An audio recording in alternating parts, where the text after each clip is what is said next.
Hello Facebook, j'espère que vous allez bien. My God, nous sommes le 5 août. Il ne reste plus que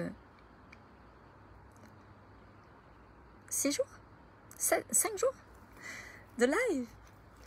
Bon, je vous parlerai de ça bientôt, puis je vous parlerai de tout ce que j'ai appris pendant ces 365 jours de live, puis pourquoi j'ai choisi de les faire, puis pourquoi est-ce que je me suis lancée là-dedans plus tard.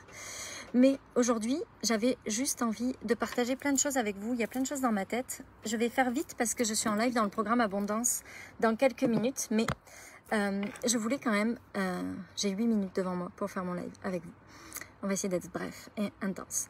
Il y a plusieurs choses. La première chose... Salut ma belle Tamara, salut Aurore, salut Priscilla. Salut Amandine, j'ai toute ma team qui est là. Merci d'être là les filles. Donc, j'avais envie de partager quelque chose avec vous par rapport au live d'hier, par rapport à ce que je vous ai partagé. Puis aujourd'hui, il y a des choses que j'ai compris que j'avais envie de partager avec vous. La chose que j'ai compris, c'est que j'ai du mal avec le jugement des gens parce que j'ai tellement envie. Tu sais, moi, dans mon monde, je voudrais être parfaite.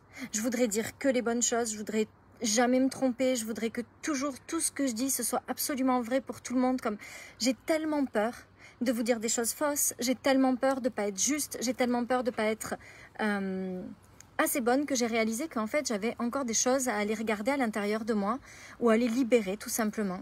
Parce que comme dirait la belle Julie Rouvier dans son post de tout à l'heure, on n'a pas besoin d'aller travailler tout en profondeur tout le temps pour que ça se libère. Je pense qu'il y a vraiment un alignement à notre plus haute version de nous qui nécessite pas forcément d'aller comme gratter tout le temps le caca.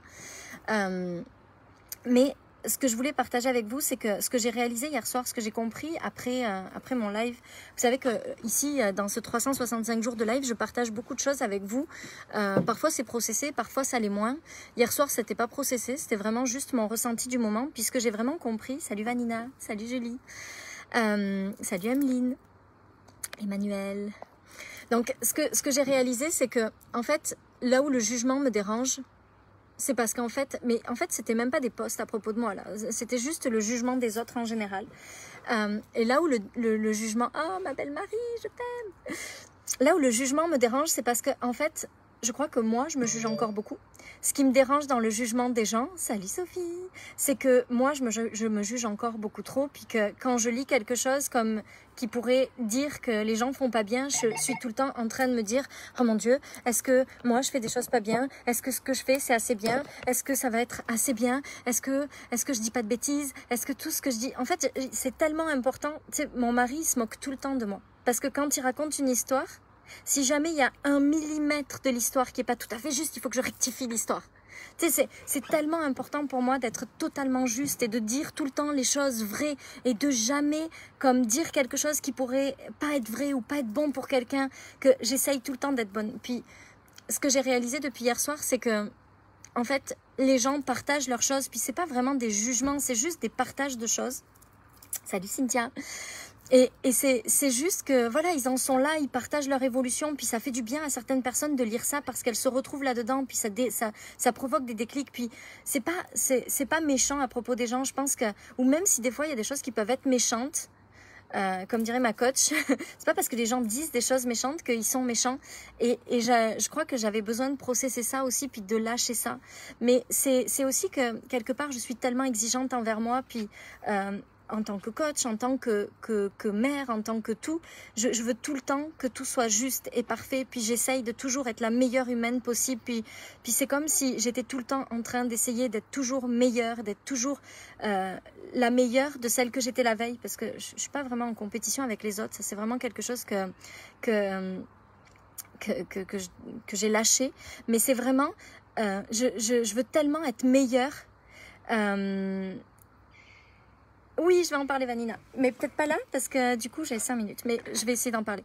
Et donc, j'avais envie de processer ça avec vous, parce que je crois que quand ça nous touche, en fait, quand les autres sont jugés, c'est aussi parce que nous, on se juge encore beaucoup. Puis, c'est clair que moi, il y a quelque chose où j'ai encore à grandir dans ma vie, pour moi. C'est que moi, je suis extrêmement dure envers moi-même. Je m'aime telle que je suis, c'est-à-dire que j'ai vraiment réussi à trouver cet espace où je suis capable de m'aimer, ce qui n'était pas toujours le cas, ou qui n'a jamais été le cas d'ailleurs avant, il y a quelques mois ou quelques années. Mais même si j'arrive à m'aimer aujourd'hui, je suis encore très dure avec moi. C'est-à-dire que si jamais j'ai le sentiment que j'ai pas été assez, je vais toujours essayer. Puis il y a quelque chose que je fais puis qui est certainement pas bien, c'est que je regarde les posts. Alors, certainement parce que je suis dans cette énergie-là de toujours vouloir m'améliorer. Puis à chaque fois qu'il y a un post qui est comme dans la critique de quelque chose, je me dis, oh mon Dieu, est-ce que je suis comme ça? Oh mon Dieu, est-ce que je fais ça? Est-ce que je dois encore améliorer quelque chose? Qu'est-ce que je dois changer pour pas être comme ça? Puis en fait, je crois que la vraie clé de tout ça, c'est de me foutre la paix, puis d'accepter que je suis comme je suis, puis que comme on est la bonne personne pour plein de gens. Puis que c'est pas grave de pas qu'il y ait des gens qui soient pas d'accord avec nous, c'est pas grave que ce qu'on fait ce soit pas OK pour tout le monde, parce que c'est OK pour nous, puis c'est OK pour plein de gens, parce qu'il y a plein de gens qui sont dans l'alignement avec ça. Puis moi je crois que aujourd'hui le rôle d'un coach, c'est de ne pas créer de dépendance. Je crois que le rôle d'un coach, c'est de faire en sorte de créer l'alignement parfait pour la personne avec ce qu'elle est, et pas avec ce que les autres voudraient qu'elle soit. Puis je crois que le coaching aujourd'hui, c'est quelque chose de tellement puissant. Je parle trop vite, c'est parce que je suis pressée. Je veux tellement dire des choses. C'est que le coaching aujourd'hui, c'est quelque chose, on a tous notre version du coaching. On a toute notre vision du coaching, puis il n'y a pas de bon coaching ou de mauvais coaching. Il y a le bon coaching pour certaines personnes, puis pour d'autres, ça ne sera pas le bon coaching.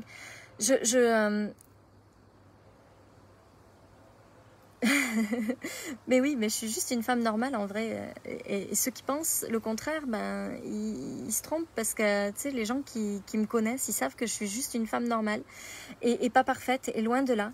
Mais j'essaye de faire de mon mieux, et effectivement, je pense que notre rôle en tant que coach, c'est d'amener les gens à trouver l'alignement parfait avec qui ils sont eux, avec leur plus haute vibration, avec leur plus haut niveau de vibration, avec le plus grand alignement possible avec leur âme.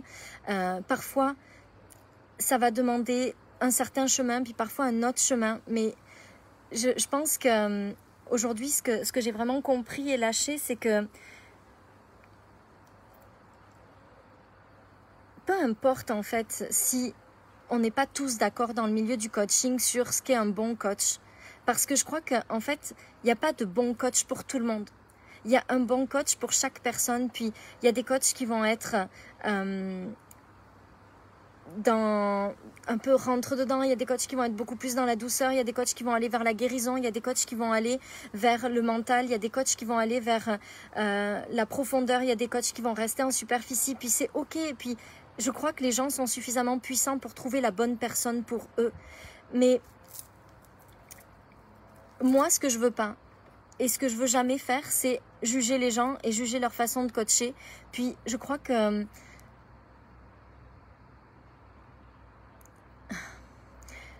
qu'on est juste parfait pour les bonnes personnes pour nous. Puis j'avais envie de parler aussi, tout à l'heure j'ai vu le post de mon amie Julie Rouvier, qui disait qu'elle en a marre de voir un petit peu les mêmes clones un peu partout. Puis moi j'ai beaucoup de compassion pour les gens qui essayent de faire comme les autres, parce que je sais que ces gens qui essayent de faire comme les autres, c'est juste des gens qui n'ont pas encore trouvé l'alignement à leur âme. C'est des gens qui n'ont pas encore trouvé comment faire. C'est des gens qui ça part toujours d'un bon sentiment. Je pense pas que les gens fassent ça juste parce qu'ils pensent que ça marche. Je pense qu'ils se disent, oh mon Dieu, ça doit être ça qu'il faut faire, parce que ça doit être ça l'alignement. Puis en fait, ils essayent de faire comme quelqu'un, puis au final, ils se trompent, parce que c'est jamais en faisant comme les autres que ça fonctionne.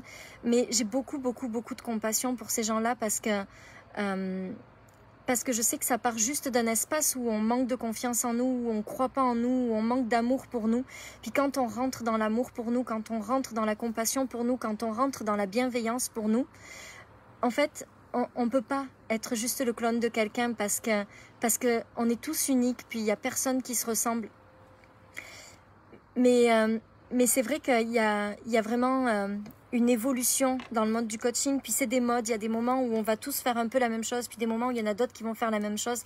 Puis moi je trouve ça extraordinaire, tous ces gens qui se lèvent et puis qui disent, ne vous clonez pas s'il vous plaît, soyez vous-même, parce que c'est exactement ça qui va fonctionner. C'est le moment où on est juste nous-mêmes, puis où on arrête d'essayer de faire comme les autres, mais quand on essaye de faire comme les autres, c'est juste qu'on n'a pas trouvé notre propre façon de faire, c'est juste qu'on n'est pas assez bien avec nous-mêmes, c'est juste qu'on s'aime pas suffisamment. Mais je crois que ça part jamais d'un sentiment de vouloir copier. Les gens veulent pas copier les autres, les gens ont envie d'être uniques, mais ils savent pas comment faire pour être uniques. Puis je crois qu'on peut avoir aussi beaucoup de compassion pour ces gens-là, parce que c'est difficile de trouver son chemin. C'est difficile, on passe notre temps à nous dire... il faut trouver notre mission, il faut trouver notre grande chose à nous, puis c'est difficile parce qu'on a grandi, on a construit notre identité où justement toute notre enfance on nous a comparé, on a regardé nos... Ah mais toi t'es meilleure à l'école qu'elle, et puis toi t'es comme ça par rapport à elle, puis du coup c'est difficile pour les gens de trouver leur propre unicité. Et je pense que notre rôle de coach, c'est effectivement d'amener les gens dans le plein alignement avec leur âme, avec qui ils sont vraiment. Et c'est sûr que plus les gens vont être uniques et eux-mêmes, et plus ça va être extraordinaire pour le monde du coaching. Et je pense qu'il y a juste tellement d'amour à mettre dans tout ça, parce que les gens qui n'arrivent pas à être uniques, c'est juste des gens qui sont en souffrance puis qui ne savent pas comment faire pour créer exactement leur chose à eux. Et qui ont encore plein de choses à regarder à l'intérieur d'eux ou à libérer pour s'autoriser à être pleinement eux-mêmes. Donc voilà, c'était plein de choses que je voulais partager avec vous aujourd'hui. C'est un post un peu vulnérable, un peu authentique, un live. Elle est à l'intérieur tellement. Oui, c'est ça. Et puis des fois, c'est difficile de la trouver. Et puis des fois, je crois qu'il n'y a pas une mission qui va durer toute une vie. Il va y avoir des choses on va aller regarder certaines choses à un moment donné. Puis après, on va trouver... Je crois que c'est comme... Tu sais, c'est une route sinueuse, en fait, de trouver notre propre unicité. Des fois, on a besoin de se calquer sur quelque chose, puis évidemment, c'est pas la bonne chose de se calquer sur quelque chose, mais c'est en cherchant notre route qu'on finit par trouver exactement notre unicité. Puis moi, j'ai une confiance totale en la puissance des gens, et même en ceux qui sont aujourd'hui juste en train d'essayer de faire comme les autres, parce que je sais qu'ils sont juste en train de trouver, de chercher leur unicité, puis ça va arriver. C'est pas grave. C'est sûr que on sera toujours plus puissante si on est unique, on sera toujours plus puissante si on est nous-mêmes, mais des fois c'est difficile d'accéder à ce chemin-là, et si on le fait avec beaucoup de bienveillance et avec beaucoup d'amour, et qu'en tant que coach, on incite et on aide les gens non pas à faire du copier-coller avec nous, mais à trouver leur propre voie, c'est là où on va libérer cet espace-là d'unicité, où on va permettre aux gens de trouver vraiment leur façon de faire. Et je pense que c'est ça notre rôle de coach, c'est d'accompagner les gens à trouver leur propre... Oui, c'est parce que je suis en retard, j'ai déjà 3 minutes de retard pour mon live, donc je vais vite. Mais c'est vraiment ça pour moi, notre rôle de coach, c'est vraiment d'aider les gens à trouver comment est-ce qu'ils peuvent être totalement alignés avec leur unicité, avec leur âme. Il y a tellement de belles choses à faire, on est tellement... Merci Amandine. On est tellement extraordinaire tel qu'on est, puis on n'a pas besoin de ressembler à quelqu'un d'autre, mais des fois on ne sait pas comment trouver notre extraordinaire, puis c'est juste beaucoup d'amour dont on a besoin, c'est tellement beaucoup d'amour dont on a besoin, et je crois qu'il y a plein de choses qui sont tellement extraordinaires à vivre, à faire, à créer, que juste si on met encore plus d'amour dans ce monde, on va permettre à ces gens-là qui se cherchent, qui trouvent pas encore leur propre façon de faire, de la trouver. Puis ça, c'est notre rôle de coach et c'est notre rôle de mentor, et c'est le discours qu'on peut avoir et qui va libérer les gens et qui va les autoriser à être qui ils ont vraiment envie d'être. Puis il existe des millions et des millions de façons de coacher différentes. Il existe des millions et des millions de façons de vendre nos choses. Puis nous, tout ce qu'on a à faire, c'est trouver celle qui nous correspond le mieux.